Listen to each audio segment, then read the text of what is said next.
Like I feel stuff very deeply. And she's consistent.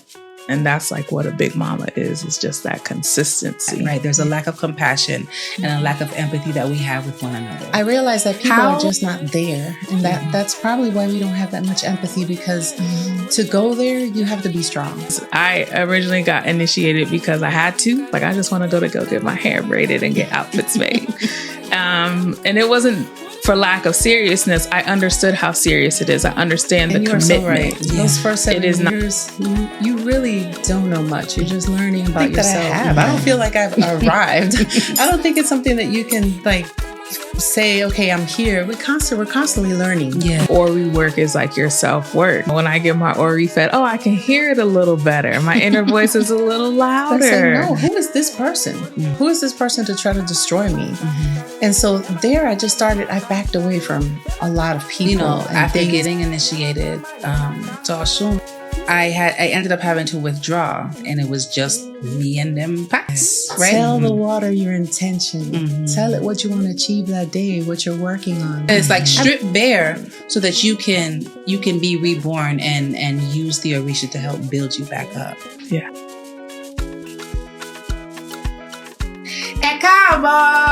Welcome to another episode of Voices of IWA. I'm your host, Iya Omisegun, and Voices of IWA is a podcast that amplifies the voices of women across the diaspora who are living and thriving in our African traditions. This entire season has been about embodying the Orisha. The last couple of weeks, we have been looking at different Orisha and kind of going down the pantheon and looking at how we embody the different energies, the different values of the Orisha that are in the Yoruba traditional system. Today, we are in the studio with some beautiful sisters, some beautiful priestesses of Yemoja. So we want to take an opportunity to welcome you both to Voices of IWA. You're both newbies. Thank you. Y'all are newbies to the show. We're glad to have you. We would love for you to introduce yourselves. Let the people know who you are. We would also love, so the first question we always ask is, how did you get started in the Orisha tradition? So we love to hear those narratives. So whoever would like to go first, please go right ahead. Okay. Me? Sure. I am Iya Omisegun Omilaye. My namesake. Yes, the only one. And I am an initiated priestess of Yemoja. I'm still in the crock pot. I'm 3 years old. And Oshogbo lineage. So yeah. And what brought me to this tradition? How did you get started? I have a little bit of a convoluted story, but let's skip down it quickly. So I actually grew up Jehovah's Witness. Okay.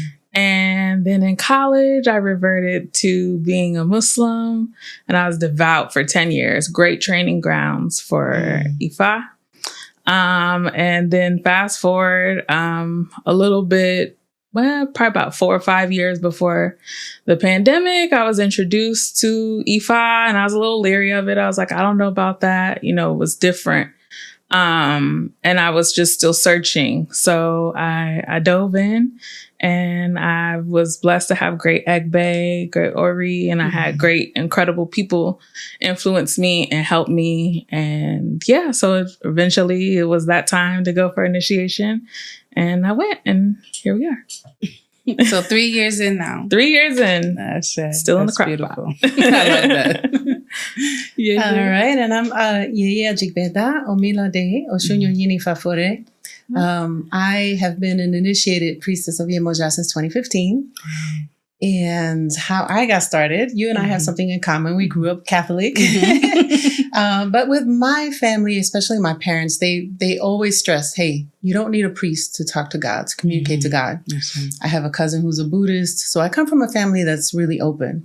You know, coming from the Caribbean, a lot of us have our own indigenous spirituality. And so I grew up with Catholicism as well as 21 divisions, which is the Dominican version of voodoo. Okay. So it's very similar to Haitian voodoo. And my mother had an altar, completely, gifted in that regard. She's passed on now, but just I grew up around spirit. you know, and it's definitely something that's been passed on through the maternal lineage. I have an elder sister who has passed away who was also a practicing priestess.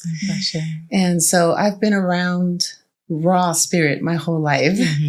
So my journey into Ifa started actually in the spaces where I would go into, I don't want to say what tradition exactly, but I would go into certain spaces and I would see things that just didn't gel. It seemed like a lot of people were faking spiritual possession or just a lot of fake stuff. And I could feel that. And so I would be having dreams of things that I had never seen before. Like afterwards, I've figured out that I had a dream that I had seen Saworo, you know, and I had never seen that before in my life.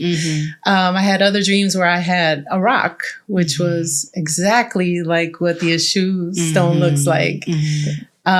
Just lots of dreams like that. And so I ended up meeting someone online who had posted about Olokun, and I just direct messaged them because I was on my quest. I was like, I got to find out, what is it that I'm dreaming? And then I had a friend who actually is a very well-known DJ in Atlanta who practices the Cuban style. And he connected me with his Aluo, and his Aluo was extremely gifted. You know, someone who, he got on the phone with me and he was just telling me things about myself that he couldn't possibly have known. So he started looking deeper into my spiritual, what they call frame. And he said to me, I can't help you. All of your spirits are African. Oh, wow. And I was kind of taken aback by that because all of this is African, you know? So it just kind of highlighted why, you know, some people just don't make that connection. So that's why I didn't go that route. You would think me being Latina, I would be in that. But I was going to ask about that. Yeah. So no, but I, eventually met someone that I reached out to, and they connected me with Chief Ajirikin. And through Chief Ajirikin, I met Arabelle Buiban, and I initiated at Ogbeyanu Temple in 2015. It was about 7 or 8 Yemoja priestesses that came from 2 states away to do my initiation. So it's been an interesting There's not story. a lot of y'all. I'm gonna say I had to make several calls, got several no's, right? Like it was, there. What is it about? It seems like the Yemoja priesthood here in the United States, it's the Egbe is just it's smaller, right? It's smaller. Same with Olokun, right? Where there's not that many priests. Have you all in preparation have y'all gotten together at all, or starting to get to know each other a little bit better? Yeah. That's good. I remember times when we would go to Bimbe, since we're all here, we're here in Atlanta, where it'd be when Yemoja is called, it'd be it's 5, you where are they? It's 4, right? So let's jump into, I want to come back to something you said, because you said that Islam was a good breeding ground for Ifa. I'll put a pin in that for just a second, but let's just talk about Yemoja and kind of what does her energy mean for you? How does that show up for you in daily life? Go ahead, Iya. Okay. So Yemoja for me, and just exactly what you said, there's not many of us. So learning about Yemoja has been really difficult. But what I learned is that Yemoja is actually me. It's you. It's everyone. So you learn that it's this connected consciousness that we have. And what that consciousness is actually water. So, we're all connected. And so Yemoja points out, not just your feelings. I like how people say, Yemoja's this big mother. She cares for children. But if you look at the nature of water, you know that water sometimes is really nice and sometimes it's not. Right. And so all of those characteristics are actually what us women hold. And I know that you have I would love to meet that priest that speaks at your retreat in the islands, the ones that speaks on Olokun. Yes. Because I love to learn. I'm a nerd like that. But from what I understand, Olokun, of course, was here. Yes.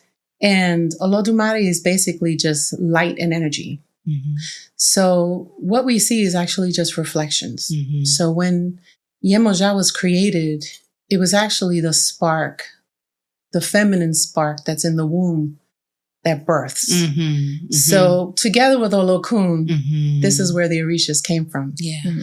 And the whole saying about Yemoja being mother of the fishes, she's not like literally the mother of fish. I mean, she is, like she's a mermaid, but but it's really about, to me, it just speaks on her being a mother to all and every living thing, not just human beings, not just Orisha. So for me, it just helps me to remember that all of us are sacred. For me, she's my regulator. She breaks the tides for me when like things are super overwhelming.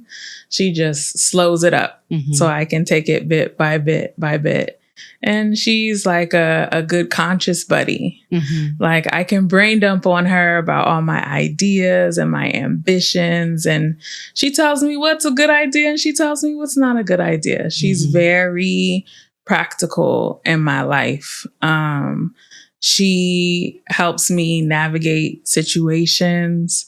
She helps me have clarity. She's all around. She's all encompassing, like we're made up of water. She's there all the time and she's consistent. And that's like what a big mama is. It's just that consistency. Yes. It's interesting. Several things that you've mentioned, right? You've mentioned the womb space. Right. And the nurturing aspect of Yemoja, that mothering aspect, of course. You also mentioned, so when thinking about water, when Yemoja comes to mind for me, and the notion of water, right? You mentioned your dreams, and water and dreams. I study dreams, people, if you didn't know this, like that, like it's the one part of, it's the one part of our traditions that I get downloads and, like immediate things from my dreams. And so water and emotion, right, they go together in dreams. And the water Orisha, like all of them, they fill me in specific with a lot of emotion, whether it's Oshun Yemoja or, like tears, like feeling that energy in my body, literally. So when I think about embodying as a priest that works with a lot of water energies, that emotion, is a lot of what I feel. You're smiling. Yeah. I agree with that 100%. Yeah. So how do we nurture others? Like we do hear a lot of the fact that Yemoja is this nurturing mother of all, right? Like the mother of all. And I don't know about you all, but when I think about nurturing, just maybe at this time in my life, right? I do think, I don't know, I get exhausted a little bit. Me. But having done this, like I helped raise 6 children, you running an Ile, like we're busy women, right? Like how do you all maintain this nurturing aspect? Or do you see yourselves as, is that something that comes for you? Is like nurturing something that comes easy for you? I think that's something that people think about when they think about Yemoja, like, oh, they're these big nurturers. I always wonder, it's like, what if you don't feel like nurturing today? Like, is that real for you all or not? I don't feel like nurturing most days, actually. But what I found is just something that I do. So it doesn't deplete me. It doesn't fill me up. It is me. And so when I'm being authentic to myself, I just happen to end up nurturing other people. Because I mean, I'm around you often and I feel like you're very, there is a nurturing part of you. Yeah, but that's just, like you're saying, it comes when it comes. Yeah, it's just me being authentically who I am. I like solutions and consistency. I like that in my life.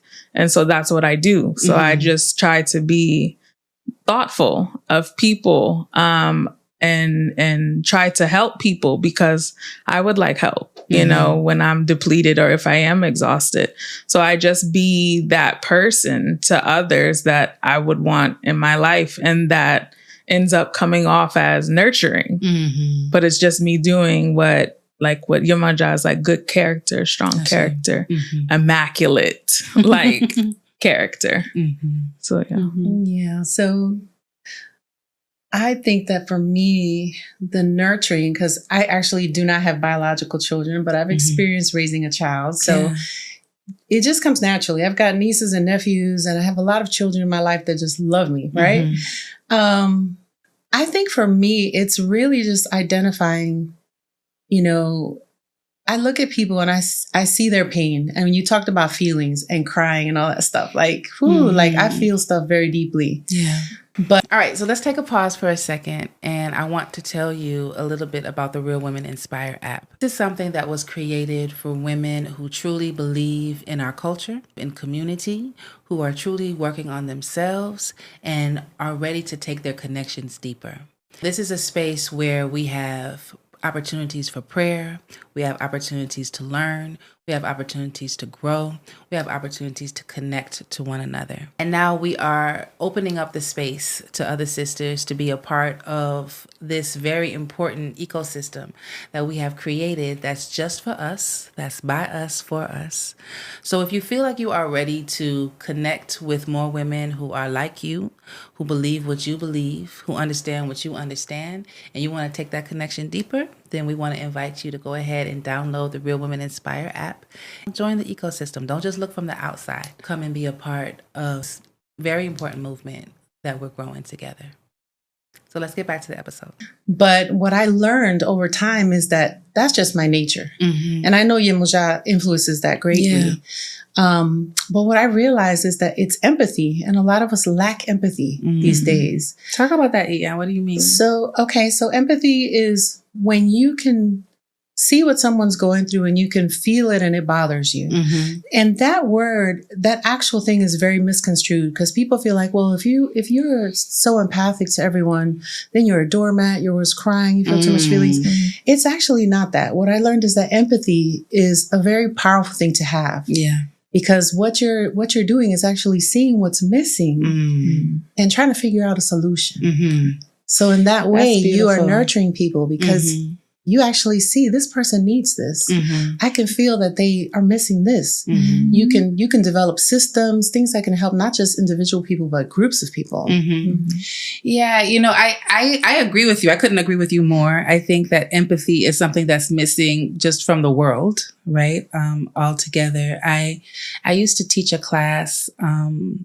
Health education was like my first, first part of my career. And there was this theory that was used that talked about accurate empathy, right? And our ability to if you and I both went through something traumatic, right?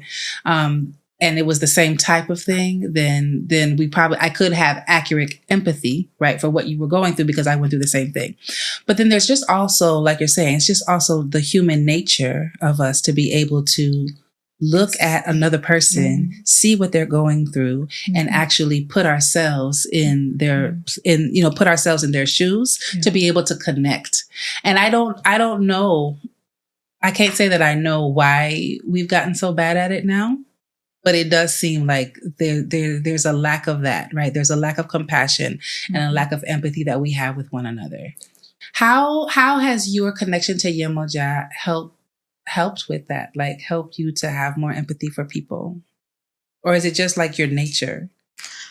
I think I'm new to that space. Okay. I think I'm new to actively. So for me, I actively seek to empathize with people. Like I want to hear about your day.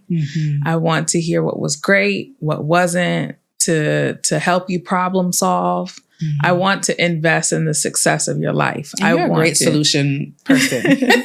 I like to be super practical. So what can we do right now to fix this? What dollar amount is it? What do we need to sing? Do we need to go find an appeasement to do?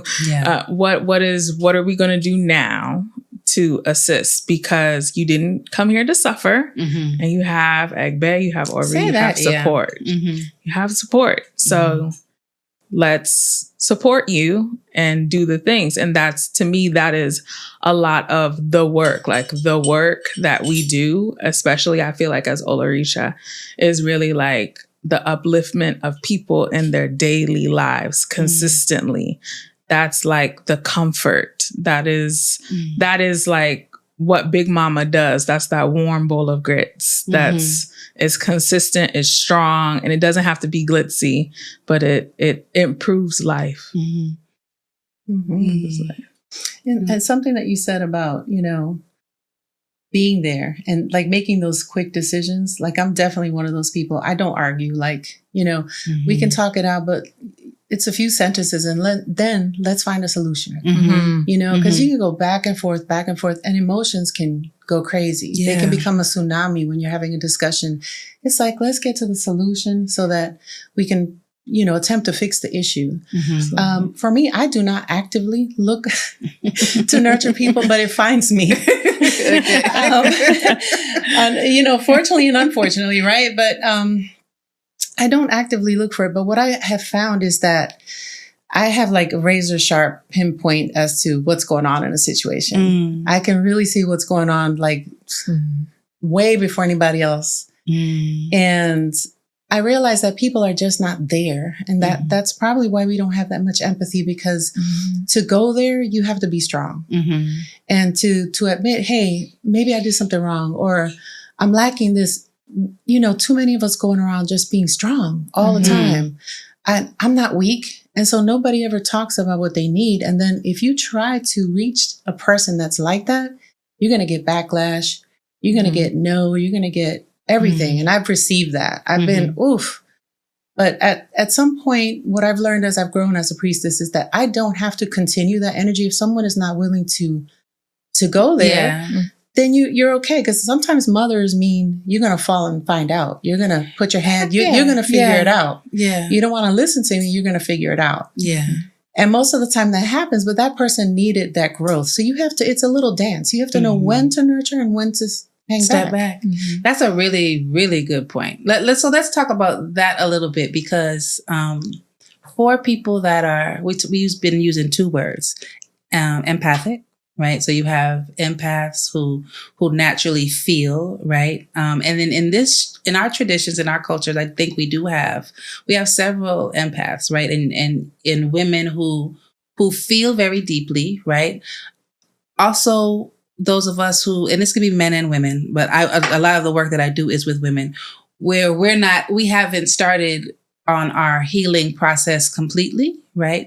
So when you're talking about feeling deeply, right, I may be picking up on Omilaye's emotions, but then that triggers something in me that's also unhealed, right? So we're in this, there can be a lot of that going on, right?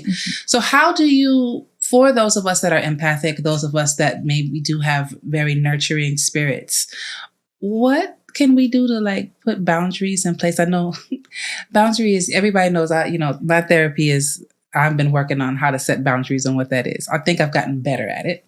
But what does that look like in setting boundaries and working with people and helping people and being willing to even be a vessel and listen to people on a regular basis, right? Because some people that could be draining. Once again, like, back to that word where, the nurturer can then become, it's like you're plugging into me, right? And you feel drained. Like what kind of boundaries can you put up, or what systems can you put up for yourself to be able to like continue to keep yourself healthy? I think for me, what I notice, and I've had to learn this, is that if I'm in a situation where I feel like it's going to be too much for me, I have to honor that. Yeah.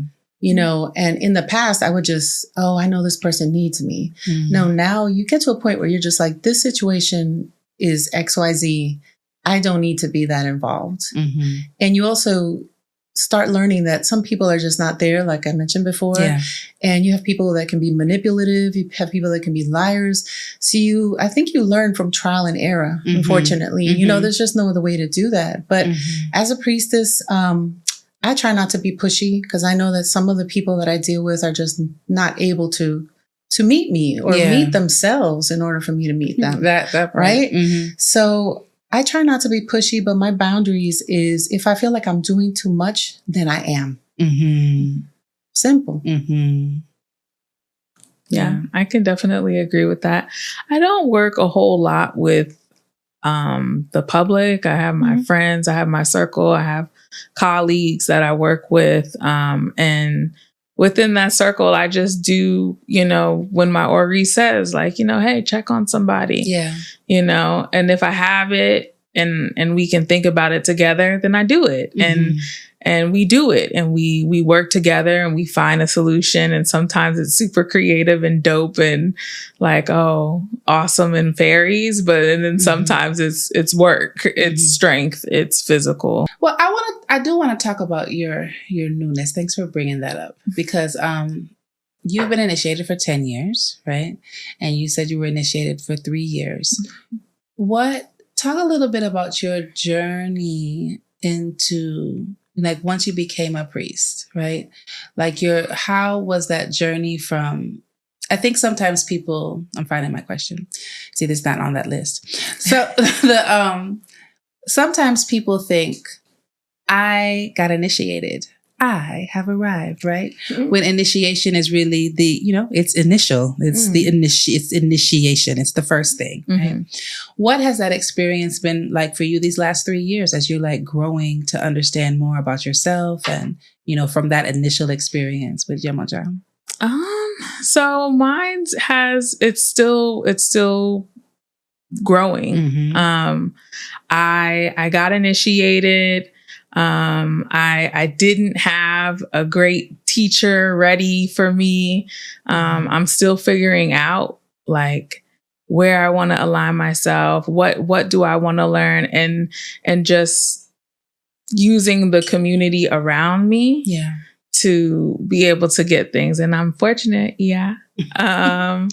Omisegun has really taken me under her wing, and she has really helped fortify me to give me the strength to really want to dive deep, because I originally got initiated because I had to. Yeah. It wasn't something that I was like super gun-ho about. When all of my peers were excited about initiation, I was like, I just want to go get my hair braided and get outfits made. And it wasn't for lack of seriousness. I understood how serious it is. I understand the commitment. Yeah. It is not something that you can just pack up and throw away when you don't feel like it's serving you. Yeah. It's something that you have to be steadfast with. It's something that you have to gruel, and you have to miss the O'Shea, and you have to open your pot and see it's gotten a little out of control, and you have to regulate yourself. And so like for me, so I've just been going through that process and that settling in. I don't feel that I have arrived to anything. Oddly enough, though, when I was coming back from the airport, someone saw me and just was like, pray for me, pray for me, pray for me, pray for me. And I was just like, what is happening? Like, they recognize that you've been infused with this ashe, like you're still learning what to do with it, but somebody else can recognize it in you. Even if you're not ready to recognize it in yourself. It was insane. I was like, I don't want to do this. And my name, I like my name. Omilaye means respect and dignity will bring you to the top. So really learning how to indignate myself, if that's a word, just to have dignity and pride with everything that I do. So yeah, it's beautiful. And so, so now you're 10 years in, right? So Iya Omilaye being 3 years in, but so now 10 years in, I think it was Yeye Olosun that was like, we made it to middle school. We're in middle school now, right? Like she would say, your ashe is still cooking. Because 7 years for it to cook. So at least we've been cooked, right? But we've made it to this stage. What does this stage look for you now as a more seasoned priest? And you are so right. Those first 7 years, you really don't know much. You're just learning about yourself. Have I arrived anywhere? I don't think that I have. Right. I don't feel like I've arrived. I don't think it's something that you can like say, okay, I'm here. We're constantly learning, and unlearning. Yeah. And so for me, I just know that personally, I'm in a very good place. I feel that having Yemoja in my life has helped me to get to know myself better. And so it's helped me a lot with my self-confidence, with the choices that I make in life, and also to listen to my intuition, which I never trusted before. So that has been key for me, just as a person and also as a priestess, because if you don't have any faith in your voice inside, how can you be effective? And you have to know that it's okay to stand on something and not waver. If someone gives you a different viewpoint on something, you can accept it, but it doesn't mean you have to change yours. And I think with Yemoja, a lot of times we're so fluid that we want to see everyone's point of view. We want to like agree with everything because we see validity in everyone's point of view. But knowing who you are and being steadfast in that is probably one of the biggest things that you can do, I think, for me anyway, because, you know, it creates boundaries easily. And you just grow. You just grow as an individual and you stand firm and you have that dignity and that integrity, and that comes from trusting yourself. How did you grow that for yourself? Like that inner voice, like you said, and learning to trust yourself. I find that in working with women, that is just a space, right? That confidence, even though, you know, like I find even myself, right? Like it's still a, what does my positive self-talk sound like? You know, like my judge and my victim on my left and my right every time. Like, you know, like how did you continue to strengthen that for yourself? Well, I think, you know, life throws you into situations and, you know, I have had my share of experiences where I just had to reflect and look. And, you know, there's been experiences that, you know, one in particular that I can think of that really was an attempt to destroy me on every level. And I had to stop and say, no, who is this person? Who is this person to try to destroy me? And so there I backed away from a lot of people and things and places. And in that aloneness was where I learned to depend on me and grow me. So sometimes it can be, you know, a tough situation that you go through. You know, sometimes you have to say enough is enough. Yeah. You have to hit a bottom before you can rise. Yeah. I had a similar situation, you know, after getting initiated to Oshun the first time. Well, the first initiation was Oshun. You know, and like you said, I ended up having to withdraw from, you know, the spiritual family that I had. And it was just me and them pats, right? It was just how are we going to, you know, how are we going to learn together and grow together, you know? Oh, how many books do I have? What, you know, much notes did I take? And I spent, you know, like 2 years. I had to remember, you know, like who I was and what was important to me, and actually recalibrate myself to knowing what my voice sounded like, you know, because I had just forgotten. I had just forgotten. And that is, you know, I just want to say that to audience members, people that may be going through something similar, especially like after you've initiated, right? Because I feel like the Orisha have a way, like I said, like it's the initial thing, right? You think that, oh, I've gotten initiated and everything is supposed to be better from here. And I have seen plenty of us, right? Where it actually goes downhill. Right? Like you said, it's like stripped bare so that you can be reborn and use the Orisha to help build you back up. Yeah.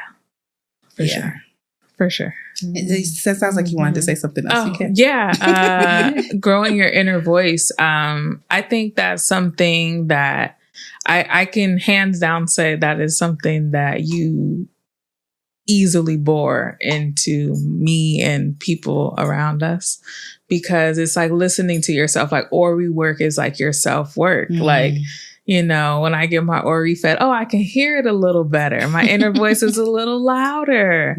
Oh, it's easier. And now you're moving around with less fear, less anxiety, and you can have better decisions, better outcomes consistently, because that voice is constantly just rocking with you, basically. Yeah. Stronger. So tell me now, I'll ask the question now. How did Islam prepare you for E5? Like you mentioned that it was a good training ground. It is. You know, you have to pray 5 times a day. Start there, right? And, you know, depending on your path, you know, you may end up doing Oshe every day. And so having that ritualistic, steadfast, gotta get up, you know, you have to prepare your space. You know, you have to keep your space a certain way, clean.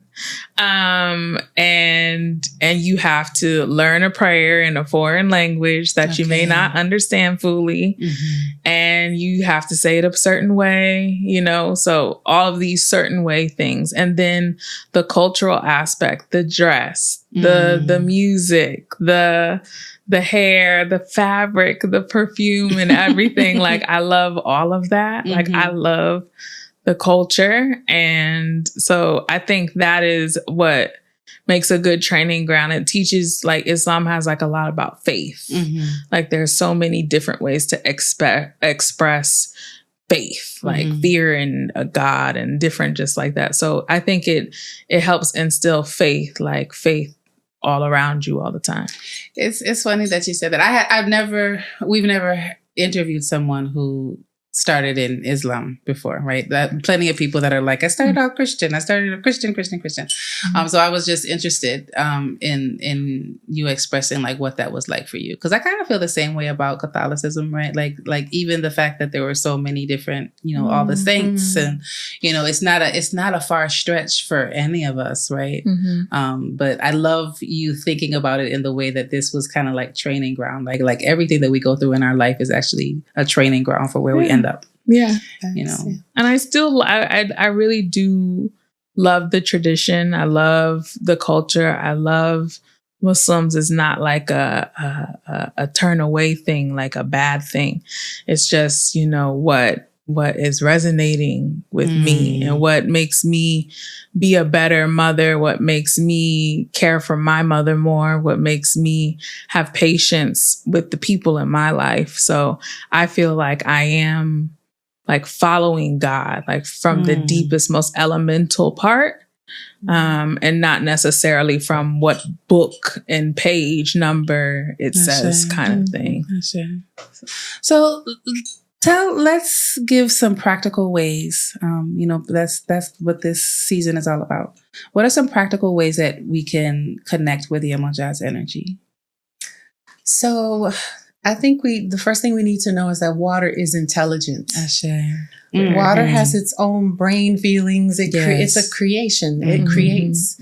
So an easy thing to do is to, before you drink water, just say a prayer. Tell the water your intention. Tell it what you want to achieve that day, what you're working on. I promise you the water will taste different. No, it's true. This is something I practice that. Yes. And it works. We all do. I think it works. Everyone should try to do that. I mean, that's something. And of course, conserving water, you know, when you become aware of how important water is, you stop that. I'm brushing my teeth and the faucet is just running, you know, and just being aware of that thing. But I think just knowing that water's intelligent and really treating it as a being itself. And when you start looking at it that way, you realize you can make medicine with just plain water. That's good. Yeah. That's good. How do you connect with the energy of Yemoja? For me, it's my daily drives in the morning. Okay. It's my calls to my girlfriends, and giving them advice and talking with them and supporting their ideas. And for me, it's going to school. I'm back in school. Yes, you are. And I'm building something that feels like very much a part of my bloodline. What you building, girl? Tell them what you're building. Houses. Yeah. Houses. I'm a second generation builder and I'm getting in touch with that. And it's been a beautiful experience to see how certain things that I didn't complete, certain things that I thought I missed, how it's all like coming around full circle. And it's like, I didn't miss anything. I hit everything exactly how I was supposed to hit it. And I will continue to do that. And so I don't have any fear about it. Like I can walk into any room and be like, hey, I need $100,000 for you to get ready to get started on this house. And I know that it would be given to me because I know it's what I am supposed to be doing. I am very clear on that and it brings me joy. And I just feel like it's all encompassing and consistent and I love it. So that's how it's in my daily life. I love how happy it makes you. Yeah, it's all over your face. It's all over your face. I agree with you, Iya, in terms of, right, like we are all connected to water in such a specific way, right? Our body is 98% water, like period. Like you can start there, but I agree with you, like talking to water the same way, of course, you talk to yourselves, being at, this was something that we mentioned in another episode, but, in our Isheshe lineage, Yemoja is a river, right? Where you have some lineages, Lukumi lineages, where, Yemoja is the ocean. And I think it's a futile debate. Like, let's not even get into it, right? Water is water. But I think as Black people, right, as brown people, as people who have African ancestry, we should visit bodies of water often, right?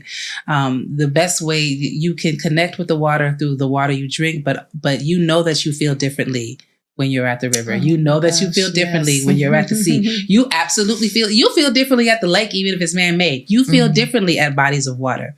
So take time out. That would be my suggestion, to take time out of, at least 3-4 times a year, right?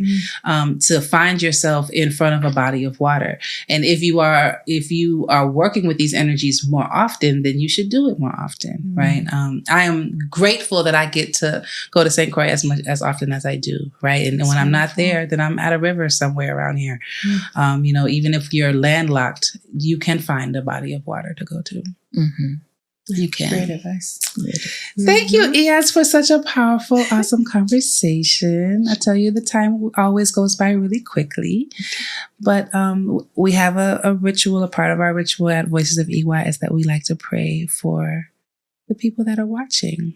So we had already made this decision prior to us rolling the cameras, y'all, that Yeye would pray. So she's going to pray. I literally am not going to have a long, drawn out prayer, but I do want, I do ask that every person knows that they have a center in their body, which is their heart. Okay. And to be proud of that heart, to be proud of that center for feeling and to use it for good. Okay.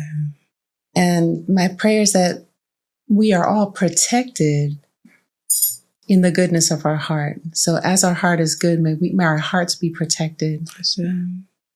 Ashe.